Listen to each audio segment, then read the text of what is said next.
Baiklah, bismillah. Assalamualaikum warahmatullahi wabarakatuh. Baiklah. Alhamdulillah, wassalatu wassalamu ala rasulillah wa ala alihi wa sahbihi ajma'in, amma ba'du. Jazakumullah khairan wa barakallahu fikum. Alhamdulillah, insyaallah pada siang hari ini TK Al-Ikhlas Robani akan menyelenggarakan atau melaksanakan lagi parenting class yang berkaitan dengan literasi anak usia dini. Kalau bulan kemarin itu tentang matematika, maka bulan ini kita akan bahas tentang fonik ya, berkaitan dengan literasi anak-anak. Sebelumnya gitu, jadi kan sebelum lebih jauh gitu ya, mungkin kayaknya tema bahasan fonik ini mungkin nggak satu pertemuan ini aja karena memang banyak bahasanya, tapi insya Allah semoga kalau cukup akan dibahas dalam satu pertemuan, kalau enggak mungkin nanti dibahas di kesempatan yang lain. Nah, jadi sebelum kita membahas lebih jauh tentang pengenalan fonik di rumah, kita juga perlu tahu fonik itu apa sih gitu. Dan memang metode atau kurikulum yang dipakai di TK Air itu memang fonik ya, CBI fonik khususnya. Tapi memang metode fonik ini secara definisi singkat gitu ya. Jadi memang sebuah pendekatan dalam pembelajaran gitu ya, mengantarkan anak membaca berfokus pada hubungan antara huruf dan bunyi. Nah, ini jadi memang saat melihat huruf tidak hanya huruf yang dilihat tapi juga bunyinya gitu. Nah, ngomong-ngomong gitu. Kenapa sih fonik itu dibahas? Ya memang karena topik ini sangat penting. Fonik ini gitu ya, sebelum kita bicara tentang huruf, bicara tentang bacaan fonik. Sebelum itu kan memang ada tahapan sebelumnya. Misalkan kayak bagaimana kemampuan anak menyimak, berbicaranya gimana, menulis lalu membaca. Jadi memang tidak hanya membentuk keterampilan akademis anak, tapi juga mengembangkan cara berpikir, bersosialisasi, dan juga membangun kecakapan hidup anak di masa yang akan datang atas izin Allah. Nah, memang faktanya sebagian besar PAUD kita di Indonesia masih menggunakan metode pengajaran berbasis buku paket. Yang bukunya ini isinya cara cepat membaca, misalkan kayak di Eja gitu mungkin ya, mungkin kita sama-sama tahu, suka lihat juga gitu. Misalkan cara cepat membaca untuk anak usia dini, cara cepat membaca untuk anak TK gitu. Dengan berjilid-jilid di buku, satu buku saja gitu. Dan memang fokusnya pada pengenalan huruf saja, suku kata dan kata, hanya itu. Tapi parents tahu nggak sih, karena metode ini yang seringkali memang menghasilkan anak yang memang bisa baca tapi nggak paham makna bacaannya atau nggak mencintai aktivitas membaca. Padahal menurut penelitian Dr. Sumarti pada tahun 2012, hal ini karena sebenarnya disebabkan oleh pendekatan yang kurang mengintegrasikan proses berpikir kritis dan pengalaman nyata. Begitu. Nah, sebelum lanjut gitu, kita perlu sama-sama sepakat kalau literasi itu tidak hanya tentang membaca dan menulis, tapi juga melibatkan fungsi otak anak seperti kognitif. Kognitif itu apa? Misalkan pendengaran anak, persepsi visual, memahami simbol, dan juga situasi sosial. Terus juga ekspresif dari anak, misalkan bagaimana artikulasi, mimik, intonasi, serta keterampilan komunikasi ilmiah dan sosialnya anak.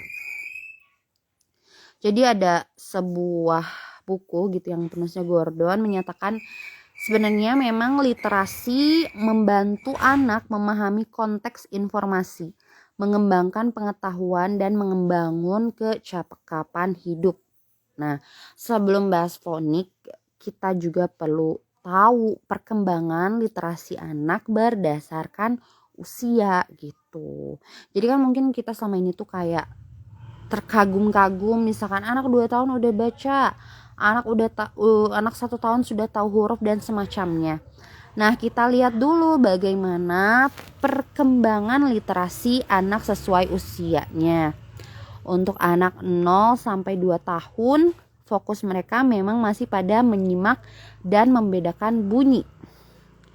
2 sampai 4 tahun, anak mulai berbicara dengan intonasi, memahami makna kata dan koordinasi motorik dasar. 4 sampai 6 tahun, anak sudah mulai memahami isi pesan yang disampaikan orang lain, sudah bisa memilih kata, sudah bisa, mungkin sebagian anak sudah bisa menulis ide sederhana dan juga bisa membaca secara fonetik. Maksudnya secara fonetik itu kayak misalkan ada tulisan buku. Anak itu bisa membedah buku, kata buku menjadi per huruf dan bunyinya apa saja.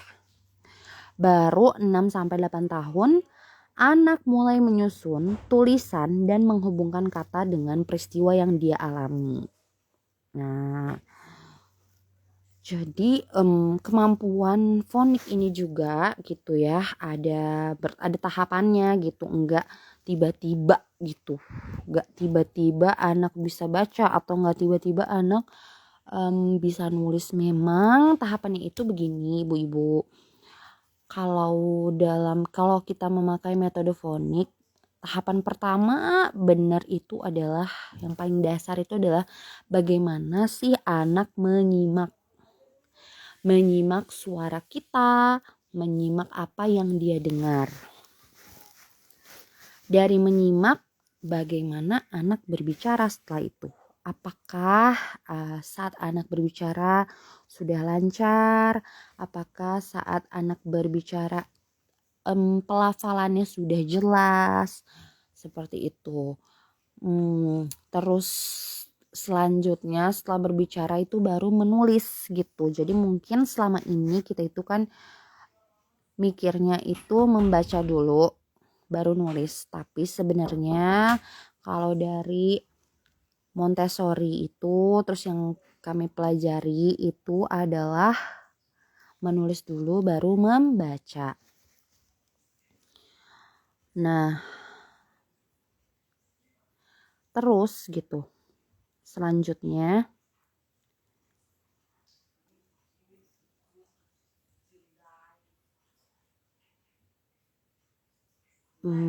selanjutnya tahapannya gitu ya, tadi kan menyimak, berbicara, menulis dan membaca.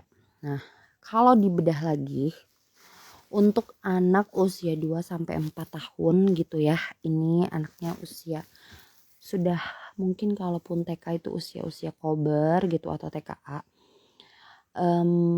Untuk foniknya itu fokus di mana kan gitu, mungkin pertanyaannya apa fokusnya gitu. Kalau di usia ini fokus fonik itu pada kesiapan komunikasi verbal anak dan literasi dini, stimulasi organ artikulasi melalui aktivitas seperti meniru bunyi dan mengenali kosakata. Nah, untuk usia 2 sampai 4 tahun ini penting juga kita cek gitu ya. Gimana sih komunikasi verbal anak dengan kita?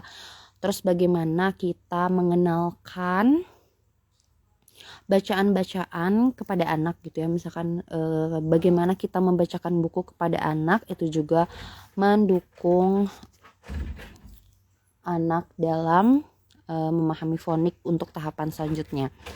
Nah, stimulasi organ artikulasi ini jadi memang untuk anak usia 2 sampai 4 tahun kita bisa cek bagaimana sih pelafalan anak setiap hurufnya. Apakah ada anak yang masih kesulitan mengeluarkan satu bunyi huruf gitu, misalkan anak belum jelas atau belum bisa mengeluarkan bunyi R, atau misalkan bunyi N misalkan, atau bunyi-bunyi beberapa huruf yang mungkin sulit gitu. Nah itu juga perlu diperhatikan gitu, bagaimana anak mengeluarkan bunyi dari setiap hurufnya. Jadi bisa dicek untuk anak usia 2-4 tahun. Misalkan anak aku dari bunyi A sampai Z itu sudah bisa mengeluarkan suaranya, bunyinya dengan sesuai dengan hurufnya. Kalau belum, itu mungkin bisa distimulasi gitu, atau mungkin bisa dicek gitu ya di Google, atau misalkan nanya ke ahli, gimana ya misalkan anak saya belum bisa mengeluarkan atau belum jelas atau mungkin masih tidak sesuai gitu saat mengeluarkan satu bunyi huruf tertentu gitu. Misalkan anak saya belum bisa mengeluarkan bunyi Z gitu, harusnya kan Z tapi anak saya malah mengeluarkan bunyinya S gitu. Nah itu bisa nanti dilatih sama kita, apakah saat dilatih belum, misalkan dilatih sudah bisa ada perubahan, tapi kalau misalkan dilatih terus belum ada perubahan, misalkan bisa, nggak ada salahnya bisa cek ke psikolog anak gitu. Mungkin ada yang perlu dilatih kah otot di bagian rahangnya gitu, sehingga perlu ada stimulasi khusus untuk biar anak bisa mengeluarkan bunyi tersebut. Nah selanjutnya, jadi ya intinya tadi bunyi huruf anak perlu dicek gitu. Terus kalau misalkan cara anak berbicara pun perlu dicek. Maksudnya berbicara di sini, apakah anak ketika berbicara itu misalkan satu kata gitu ya, kata yang ia ucapkan, ia lontarkan, misalkan dia mengucapkan kata bantal, apakah benar keluarnya itu bantal atau atau misalkan jadi pantar misalkan, jadi tidak sesuai dengan seharusnya. Atau misalkan anak bilang mangkok, harusnya mangkok tapi jadi anak bilangnya masih sebutnya makok misalkan kayak gitu. Kalau misalkan sebentar,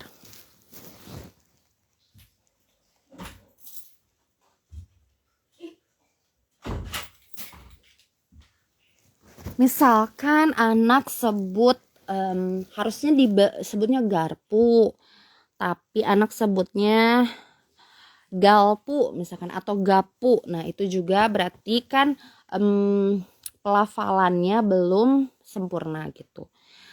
Nah ini untuk mengoptimalkan, untuk memaksimalkan di fase mengeluarkan bunyi dan mengeluarkan kata secara jelas, ini penting untuk anak usia 2-5 tahun, karena supaya nanti jadi kalau anak baca tuh anak nggak kebingungan juga, dan biar terstruktur aja. Ibarat naik tangga nih, membaca itu kan tangga paling atas, jadi kita maksimalkan tangga-tangga bawahnya, anak bisa melampaui tangga-tangga bawahnya ini gitu.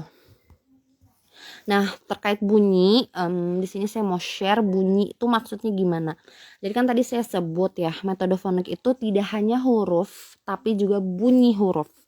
Jadi huruf itu mungkin kayak misalkan A, B, C, D itu kan nama hurufnya. Tapi kalau fonik ini juga memperhatikan bunyinya. Bunyi huruf itu adalah misalkan B ya. B itu kan sebenarnya kalau kita tulis B, nama hurufnya itu kan terdiri dari huruf B dan E kan gitu. Nah bunyinya itu E-nya dihapus. Jadi saya sebut ya, misalkan A, B itu berarti beh. Sebenarnya nggak ada nya, cuman karena memang tidak terdengar jadi ada nya. Padahal sebenarnya kan bunyi B itu ya udah b, b gitu. A, b, c itu c, d, d, E tetap, kalau huruf vokal itu A, I, U, E, O tetap sesuai dengan nama huruf dan bunyi hurufnya sama. E, terus F itu kan E-nya dihapus berarti F, bunyinya F.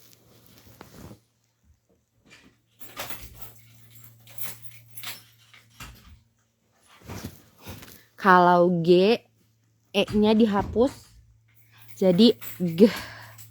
H itu berarti kan H, A-nya dihapus jadi tapi bukan ya, tapi gitu. Itu bunyinya. I tetap I, J bunyi nama hurufnya J, bunyi hurufnya J. K, A-nya dihapus, bunyi hurufnya K. L nama hurufnya, bunyi hurufnya E-nya dihapus jadi L. M nama hurufnya, bunyi hurufnya E-nya dihapus jadi M. N nama hurufnya, bunyi hurufnya N. O tetap nama dan bunyi huruf sama O. Nama huruf P, bunyi huruf P. Nama huruf Q itu apa ya? Q ya, Q. Bunyi hurufnya K. R bunyi hurufnya R. S nama hurufnya, bunyi hurufnya S. T nama hurufnya, bunyi hurufnya T.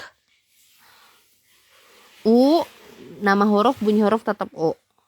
V nama hurufnya, bunyi hurufnya V. Bedanya sama F. F itu kan, kalau F itu cenderung tipis ya. Kalau V itu agak tebal, jadi kayak belajar tahsin ya. V itu kayak gini, V gitu kan. W nama hurufnya, bunyi hurufnya W gitu ya. W nggak ada tapi biar kedengeran. Tapi W gitu kan, kayak kiwi. Nah, W-nya itu bunyi W. X bunyi hurufnya X. Y bunyi hurufnya Y. Y kayak yo. Nah itu bunyinya. Z nama hurufnya, bunyi hurufnya Z. Bedanya sama S, kalau S kan S gitu ya, lebih halus gitu. Kalau Z lebih tebal. Seperti itu. Jadi kalau di TKR itu ada syairnya gitu, cuman tidak bisa saya kasih tahu, karena kalau mau tahu silahkan daftar ke TKR.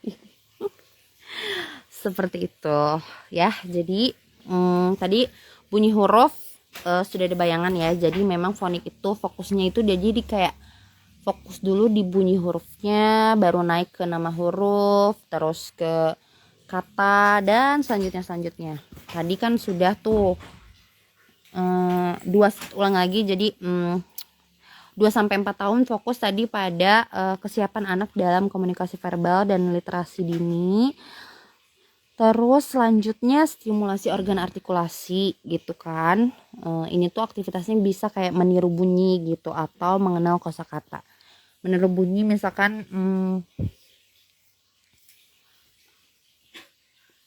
ada syair nih, saya sebut aja satu syairnya. Kalau di TKR itu kayak misalkan huruf A ya, syairnya tuh gini. Aku suka apel A A A. Aku suka apel A A A.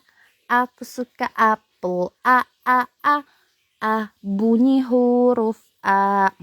Nah, itu syair itu apakah anak bisa mengikutinya sesuai dengan intonasi atau apa ya? Ini tuh kayak nada mungkin apa ya? Nadanya sesuai dengan kita gitu. Itu juga termasuk ke dalam mengenal metode fonik dasar gitu ya, karena anak bisa meniru tidak hanya perkataannya tapi juga iramanya gitu. Terus 5-7 tahun anak ini sudah bisa mulai menyusun kata, frasa, dan juga kalimat sederhana. Kalau selanjutnya juga anak tuh fokus juga pada keterampilan membaca pemahaman dan menulis dasar gitu. Jadi 5-7 tahun, kalau misalkan biasanya kan memang pengenalan bunyi itu anak tuh 2-4 tahunan gitu. Memang untuk anak-anak yang on track ya perkembangannya. Kalau misalkan anak-anak dengan kebutuhan spesial yang lain itu kan memang beda cerita. Cuman di sini saya baca yang sesuai apa ya, sesuai dengan ya sesuai on track lah ya gitu. Terus baru yang selanjutnya 8 tahun ke atas anak bisa paham konteks, paham isi teks, terus juga dia bisa mengungkapkan ide dalam bentuk lisan maupun tulisan. Memang kenapa fonik ini kalau di praktisi pendidikan gitu ya seperti guru ini lumayan populer lah akhir-akhir ini, karena memang kan goalsnya itu anak biar tidak hanya baca tapi juga paham, tapi juga bisa mengekspresikan diri melalui tulisan maupun lisan gitu. Jadi selanjutnya tahapannya gitu ya. Tadi kan saya sempat sebut gitu ya. Fonik itu kan tidak hanya nama huruf tapi juga bunyi huruf. Jadi bunyi huruf ini kan memang sebenarnya gitu, kenapa kita mengenalkan bunyi huruf kepada anak itu tuh kan sebenarnya mengajarkan anak untuk mengenali dan melafalkan bunyi, bukan menghafalkan ya, tapi melafalkan bunyi dari huruf atau kelompok huruf tertentu. Misalkan gitu ya, kita bisa tanya atau kita bisa sambil ngobrol, misalkan pada kata tahu apakah ada bunyi A gitu. Gimana ya bunyi yang dikeluar, bunyi S, nama bunyi S di satu kata gitu. Misalkan S itu coba misalkan sapi gitu, kayak gitu mungkin dia pertanyaan itu. Nah terus memang setelah anak tahu, misalkan anak sudah tahu nih semua nama bunyi nama mungkin kebanyakan anak bisa ya, karena kan ada kayak misalkan A B C D E kayak gitulah, ada syairnya mungkin. Nah tapi untuk bunyi huruf, misalkan anak sudah tahu bunyi huruf semuanya, misalkan itu kita bisa naik dengan namanya blending, menggabungkan bunyi huruf. Nah sebenarnya saya nggak bawa materialnya, tapi blending ini bisa pakai material kalau Montessori itu large movable alphabet atau small movable alphabet. Jadi huruf alfabet yang bisa digerak-gerakin untuk stimulasi blending huruf. Misalkan yang gampang itu huruf, jadi kan ada ya dalam kita kan ini konteksnya ngomong bahasa Indonesia. Bahasa Indonesia ini huruf-huruf yang sering muncul di dalam teks itu menurut dosen saya gitu, berdasarkan satu penelitian, huruf-hurufnya itu adalah nama hurufnya A, I, M, B, T, K, N. Jadi sebenarnya untuk proses blending huruf ini nggak harus semua bunyi huruf digabungkan, tapi bisa fokus ke bunyi-bunyi yang tadi saya sebutkan, A, I, M, B, T, K, N.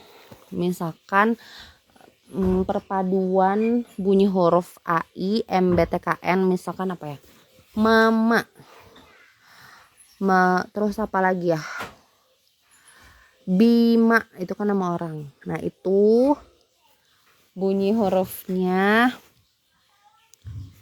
bisa digabungkan. Jadi kalau pakai movable alphabet atau alfabet yang bergerak itu, misalkan ada kita B dan I mau digabungkan ya, B dan I. Bunyi B itu kan beh ya, bunyi I itu I. Jadi beh I. Jadi kalau dulu saya tuh kalau di kelas tuh kan ini misalkan huruf movable I ya, ini beh, B ini I, ini kan beh, ini kan asalnya jauh tuh, beh I B gitu. Jadi cara menyatukannya itu berdasarkan bunyi huruf gitu. B tuh udah B, ternyata beh dan I digabungkan menjadi B gitu. Tadi kan mau Bima, berarti kan B bi bim. Baru bim a bima gitu. Itu jadi satu kata namanya bima. Begitu. Selanjutnya sebentar. Ada iklan sebentar. Apa sayang?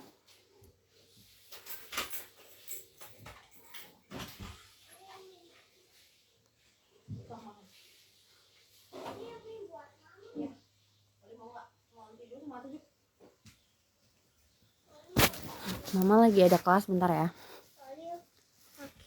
Wow. Sorry beli. Insya Allah, alhamdulillah. Beli di Miko. Oke, tunggu ya. Nah, selanjutnya kan tadi udah tuh tau lah ibaratnya konsep dasar pengenal fonik ya, metode fonik gitu. Sebenarnya kalau detailnya kalau pusing sih nggak apa-apa, ibu-ibu daftar aja ke TK Air gitu ya. Karena nanti sama guru TK Air distimulasinya. Nah, cuman gitu, gimana sih orang tua gitu bisa menerapkan fonik di rumah gitu. Banyak kegiatannya gitu, banyak metodenya, banyak caranya. Dan memang cara yang paling gampang itu kan hal-hal sederhana yang ada di rumah. Contohnya gitu, yang paling gampang adalah dengan ngobrol sama anak gitu. Kalau misalkan anaknya ada hambatan bicara, jadi kita yang harus sering bercerita gitu, bercerita di depan anak apapun itu. Walaupun anak tidak balas secara lisan gitu kan, tidak menjawab, tapi setidaknya kita sudah menceritakan gitu apapun. Misalkan cerita tentang tadi mama jajan seblak, misalkan tadi mama masak sayur sop, cerita aja tutorialnya itu sambil cerita gitu untuk anak-anak yang memang ada hambatan bicara misalkan. Nah, tapi kalau misalkan ada anak-anak yang sudah bisa diajak komunikasi dua arah, maka kan memang cerita itu bisa apa ya, bisa tektok ya gitu. Misalkan cerita tentang sehari-hari kita gitu, atau bisa berdialog gitu dengan anak, itu juga sebenarnya salah satu stimulasi fonik. Karena kan tadi sempat disinggung ya, kalau misalkan fonik itu yang paling level ya, ibaratnya level yang paling dasar itu adalah kemampuan anak menyimak. Jadi saat anak berdialog gitu, anak mendengar lalu menjawab, merespon orang tua berbicara, itu juga kan termasuk sudah masuk ke familiarisasi fonik. Terus kita juga bisa menyebutkan kata-kata baru gitu, kata-kata baru kepada anak. Misalkan lagi cerita tentang hutan, kita sebut reboisasi, itu kan nggak apa-apa. Atau kita sebut tentang cerita tentang hutan, kita sebut tentang longsor gitu. Itu kan kata-kata yang jarang tapi bisa dimasukkan saat berdialog dengan anak. Nah, terus juga bisa kalau misalkan untuk lebih lebih levelnya lebih advance lagi gitu, bisa saat lagi jalan-jalan atau misalkan lagi ke minimarket gitu, kita nemu banyak makanan, benda-benda, terus kita bisa tanya misalkan itu di minimarket ada biskuit, misalkan nama brandnya Innova misalkan. Wah, ini ada biskuit Innova, coba adakah bunyi O pada kata Innova gitu. Kata anak ada, oke, misalkan. Adakah bunyi E pada kata Innova? Enggak. Nah, itu juga termasuk stimulasi fonik yang mudah. Jadi memang stimulasi fonik yang mudah dan bisa sering dilakukan di rumah atau bersama keluarga gitu adalah dengan berdialog gitu, sambil sesekali misalkan nanya, misalkan di rumah ada dikasih makan ramen sama nenek, ramen misalkan, Ada bunyi apa ya? Kamu dengar bunyi apa aja? Mungkin yang untuk usianya 5 tahun. Ramen. Pakai A. Ada bunyi A. Terus apa bunyi apa lagi? Oh, ya, itu anak saya umur 4 tahun. Ramen misalkan untuk anak 6 tahun mungkin ramen itu bunyinya ada R, ada A, ada ada E, ada N. Nah, kalau anak yang sudah bisa memecah kata ramen menjadi bunyi berarti kan itu sudah levelnya sudah bagus gitu ya, Masya Allah gitu. Nah, jadi intinya nomor 1 ide pengenalan metode fonik yang paling mudah adalah dengan melalui berdialog. Atau kalau baca buku cerita gitu ya. Pas baca buku cerita itu kan misalnya ada buku cerita itu kan ada judul ya, ada judul gitu. Di judul itu kan kita lihat ya, misalkan judulnya Aku Anak Mandiri gitu kan. Terus kita sebelum membacakan kita bisa tanya, coba mana ya huruf A gitu. Anak bisa tunjuk A gitu. Mana ya huruf U gitu, bisa tunjuk U gitu. Terus kita sebut judulnya Aku Anak Mandiri. Pada kata mandiri kamu denger nggak ada bunyi I? Terus kata anak ada. Nah, itu juga termasuk stimulasi fonik. Jadi bondingnya dapet, terus juga penguatan literasi dari membacakan buku dapat, penguatan literasi dalam mengenalkan fonik juga dapat gitu ya, hanya dengan membacakan buku cerita. Terus selanjutnya apa tadi? Selain berdialog gitu kan, selain membacakan buku, karena kan itu berkaitan dengan kemampuan menyimak dan berbicara anak. Nah, untuk kemampuan menulis anak sebelumnya gitu bisa sering distimulasi motorik halus anak, misalkan dengan memberikan anak kertas gambar, buku gambar untuk menggambar sendiri, menggambar bebas, memakai krayon, memakai pensil. Bisa juga dicek bagaimana cara anak memegang pensil, apakah memang sudah pakai 3 jari, jempol, telunjuk, dan jari tengah dengan sesuai. Kalau belum tidak apa-apa, berarti kan kalau belum gitu ya sesuai gini ya cara pegang tangan, gini nih, gak bawa pensil. Ini pensil misalkan gini. Nah, misalkan gitu, kalau udah benar pensil dan krayon berarti kan bisa sering dikasih. Tapi misalkan anak belum bisa memegang pensil dengan benar, masih menggenggam gitu, masih gini, berarti mungkin stimulasi yang perlu dirutinkan itu adalah stimulasi kegiatan-kegiatan keterampilan hidup. Seperti belajar makan sendiri, terus misalkan ajak mencuci piring dan lain-lain, itu ada di parenting class sebelumnya ya detailnya. Ya lanjut tadi, bisa juga anak dikenalkan dengan aktivitas meronce gitu.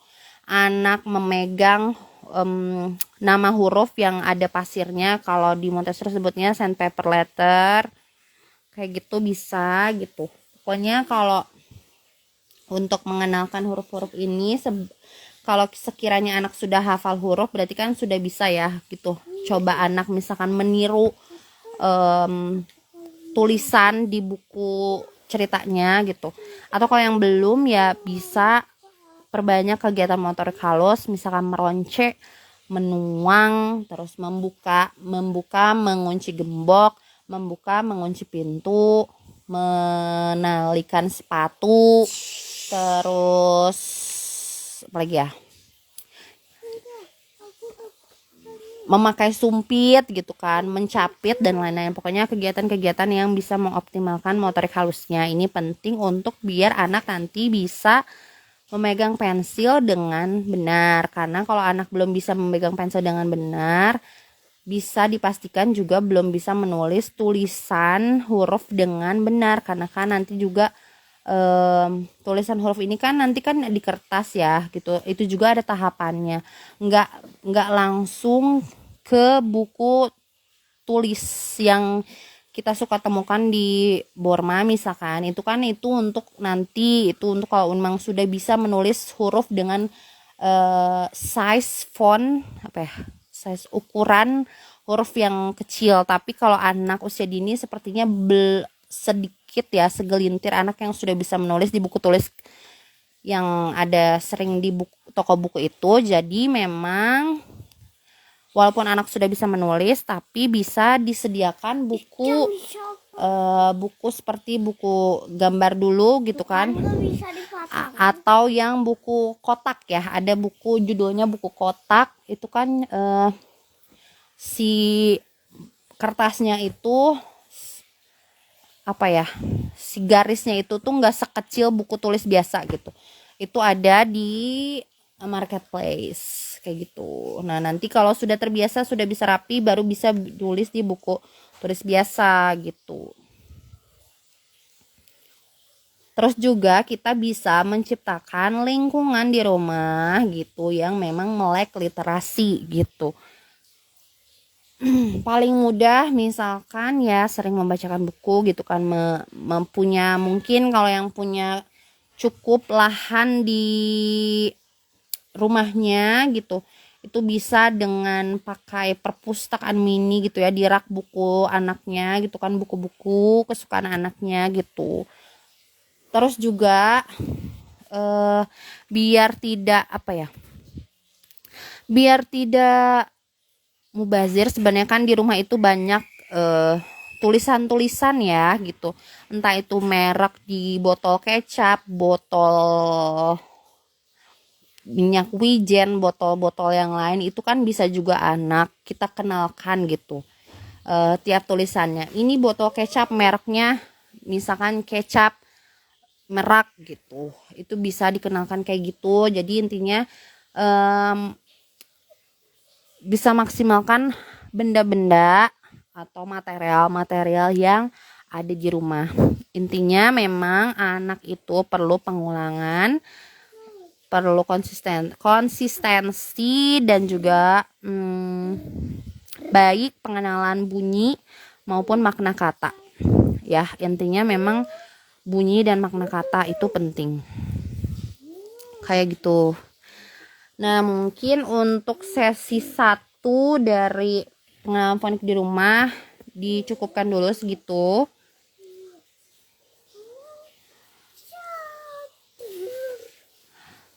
Terus ada tambahan lagi nih,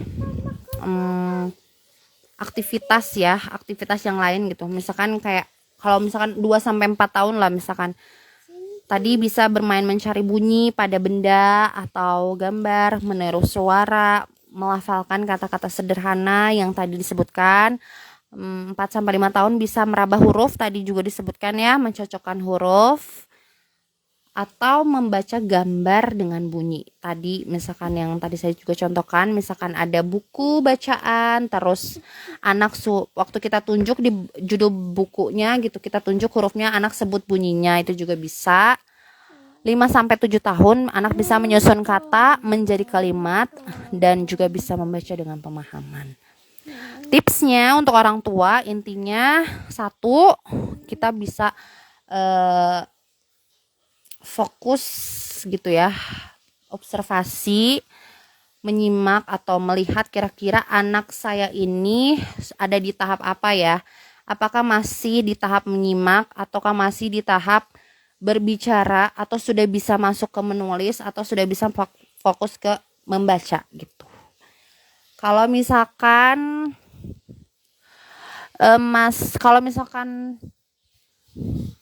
berbicara belum fasih, belum jelas ngomongnya, berarti fokusnya di situ dulu.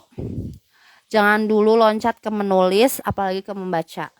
Pokoknya fokus gimana biar anak saya ngomongnya jelas. Entah itu bisa ke klinik tumbuh kembang, atau misalkan pakai sering kasih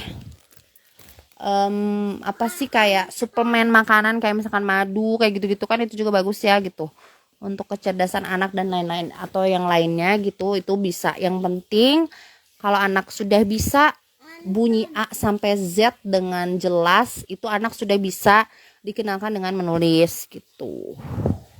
Untuk anak yang punya hambatan bicara, itu bisa kita sering bercerita di depan anak gitu, bercerita apapun gitu, karena anak kan mendengar pastinya gitu. Ya intinya segitu dari saya, semoga bermanfaat. Terima kasih, jazakumullah khairan. Insyaallah sesi selanjutnya di bulan depan. Saya pamit undur diri, jazakumullah khairan, barakallahu fik. Doa kafaratul majlis, subhanakallahumma wa bihamdika asyhadu an la ilaha illa anta astaghfiruka wa atubu ilaih. Wassalamualaikum warahmatullahi wabarakatuh. Pasangin dong.